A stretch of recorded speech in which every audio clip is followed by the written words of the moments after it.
ঢাকা বোর্ডে 2026 সালে আসা একটি এমসিকিউ প্রশ্ন আমি এখন সমাধান করে দেখাবো।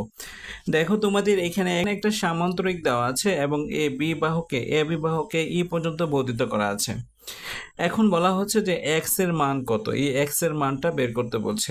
তোমরা খেয়াল করো এখানে দুইটা দাগ আছে, এখানে দুইটা দাগ আছে, তার মানে এইটা আর এটা পরস্পর কি সমান। যেমন এডি রেখা এবং বিসি এর বাহু, এডি বাহু এবং বিসি বাহু পরস্পর কি হবে সমান। আবার দেখো এখানে একটা করে দাগ দেওয়া আছে, তাহলে CD Rekha R A B রেখা পরস্পর সমান। তাহলে যেহেতু বিপরীত বাহুগুলো সমান ও সমান্তরাল, সুতরাং এ বি সি ডি এইটাকে বলা হয় একটা সামান্তরিক। আর এই সামান্তরিকের এ বি বাহুকে ই পর্যন্ত বর্ধিত করা হয়েছে। তাহলে এইটাকে বলা হচ্ছে, এই যে দেখো সিবিই কে বলা হচ্ছে একটা বহিস্থ কোণ। চলো আমরা এখন এটাকে কিভাবে সমাধান করি সেটা দেখি। দেখো আমরা জানি যে সামান্তরিকের বিপরীত কোণগুলো পরস্পর সমান হয়।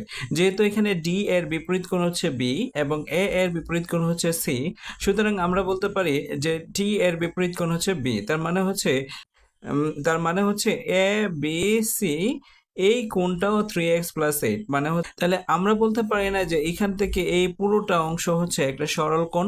বলতে পারি তো সরল কোণ, কারণটা হচ্ছে আমরা এরকম ভাবে একটা ই আঁকার পরে যদি আমি এরকম পুরাটা বলি তাহলে পুরাটাই হচ্ছে সরল কোণ। তাহলে এটা একটা সরল কোণ, আর সরল কোণ হওয়ার কারণে এই দুইটা কোণের সমষ্টি 180 ডিগ্রি। তাহলে আমরা বলতে পারি 3x+8, আবার বলতে পারি এখানে 2x+7, তাহলে 2x+7 is equal to 180 degree, কারণ এটা একটা সরল কোণ। বা 3x+2x মিলে হচ্ছে 5x, 8 আর 7 মিলে হচ্ছে 15 ইজ ইকুয়াল টু হচ্ছে 180। বা এখানে 5x 180 থেকে যদি আমি 15 বাদ দিই তাহলে 165 থাকে।